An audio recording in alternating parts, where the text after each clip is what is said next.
बच्चों, आज हम जानेंगे क्लास 8 से चैप्टर 3 का सारांश, जिसका शीर्षक है सिंधु घाटी की सभ्यता।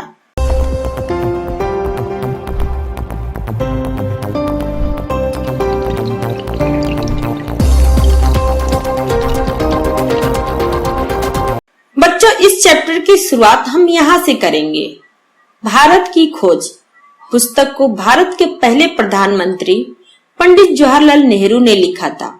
इस पुस्तक की रचना पंडित जवाहरलाल नेहरू ने जेल में रहते समय की थी।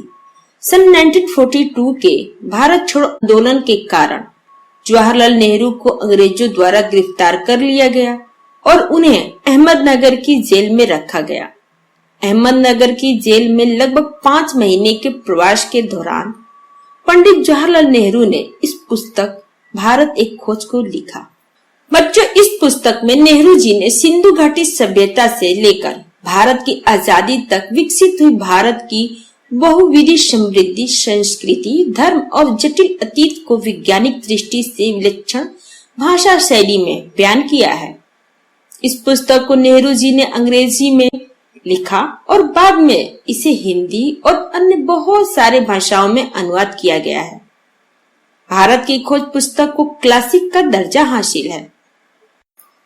बच्चों, भारत की खोज में सिंधु घाटी की सभ्यता का वर्णन किया गया है। सिंधु घाटी की सभ्यता को संसार की सबसे प्राचीन सभ्यता माना जाता है। उसके बारे में इस पाठ में बताया गया है। सिंधु घाटी सभ्यता के 2 प्राचीन बड़े नगर खुदाई के समय मिले थे। पहला है प्रसिद्ध नगर हड़प्पा, दूसरा है मोहनजोदड़ो। सिंधु घाटी की सभ्यता के जो भी अवशेष प्राप्त हुए, उसे ज्ञात होता है कि उस समय यह सभ्यता बहुत विकसित थी। सिंधु घाटी की सभ्यता के खंडहरों के जो अवशेष प्राप्त हुए हैं, उनसे पता चलता है कि उस सभ्यता में नगर व्यवस्था बड़ी सुव्यवस्थित थी। इस सभ्यता में कृषि भी बेहद उन्नत थी। पंडित नेहरू ने भारतीय सभ्यता के विकास के संदर्भ में सिंधु घाटी की सभ्यता को घोर बेला माना है। सिंधु घाटी की सभ्यता हमारे प्राचीन गौरव का बखान करती है। बच्चों, ये सभ्यता नष्ट क्यों हुई? इस कारण कि शायद जलवायु परिवर्तन रहा होगा, क्योंकि जहां पर ये सभ्यता के अवशेष प्राप्त हुए, वहां पर अब रेगिस्तान है। सिंधु घाटी की सभ्यता के अनेक प्रमुख सभ्यताओं से व्यापारिक संबंध भी कायम थे, जैसे कि मेसोपोटामिया की सभ्यता इत्यादि। कुल मिलाकर ये कहा जा सकता है कि सिंधु घाटी की सभ्यता सारी प्राचीन सभ्यताओं में सबसे श्रेष्ठ थी। सिंधु घाटी सभ्यता 3300 ईसा पूर्व से 1700 ईसा पूर्व तक, उसके परिपक्व काल 2600 ईसा पूर्व से 1900 ईसा पूर्व। बच्चों, विश्व की प्राचीन नदी घाटी सभ्यताओं में से एक प्रमुख सभ्यता है, जो प्रमुख रूप से दक्षिण एशिया के उत्तर पश्चिमी क्षेत्रों में, जो आज तक उत्तर पूर्व अफगानिस्तान और पाकिस्तान के उत्तर पश्चिम में फैली है।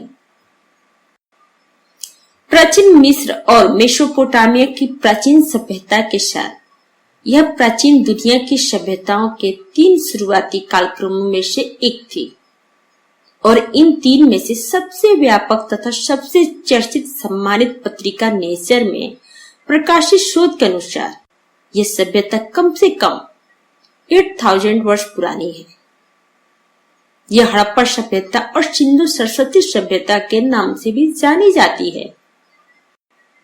सिंधु घाटी सभ्यता एक बहुत ही अच्छा जरिया है भारत के अतीत को जानने का। सिंधु घाटी सभ्यता के अवशेष सिंध में मोहनजोदड़ो और पश्चिम पंजाब में हड़प्पा में मिले हैं। ये विश्वास किया जाता है कि सिंधु घाटी सभ्यता गंगा की घाटी तक फैली थी, इसलिए ये केवल सिंधु घाटी सभ्यता भर नहीं, उससे बहुत अधिक है। बच्चों, इस अध्याय में बताया गया है कि कैसे आर्यों का आना मुमकिन हुआ और उनके आने का कारण क्या था। ऐसा माना जाता है कि आर्यों का प्रवेश सिंधु घाटी युग के लगभग 1000 यानी 1000 वर्ष बाद हुआ। इसके बारे में विस्तार से चर्चा की गई है। इस अध्याय में प्राचीनतम अभिलेख, धर्म ग्रंथ और पुराण के साथ साथ वेदों के बारे में भी संक्षिप्त में वर्णन किया है। भारतीय संस्कृति की निरंतरता के बारे में विस्तार से वर्णन किया गया है। साथ ही साथ उपनिषद, व्यक्तिवादी दर्शन के लाभ और हानियां, भौतिकवाद, महाकाव्य, इतिहास, परंपरा और मिथक, महाभारत, भगवत गीता, प्राचीन भारत और जीवन, महावीर और बुद्ध वर्ण व्यवस्था एवं चाणक्य का भी उल्लेख है। अगर आपको मेरा ये वीडियो अच्छा लगा तो लाइक करें, या फिर कोई डाउट हो तो आप हमें कमेंट बॉक्स में लिख कर बताएं। अगर आप पहली बार मेरे चैनल पे आए हैं तो सब्सक्राइब करें और बेल आइकन को प्रेस करें, जिससे आपको मेरे नए वीडियो का नोटिफिकेशन सबसे पहले मिले। थैंक यू बच्चों, फिर मिलते हैं अगले वीडियो में।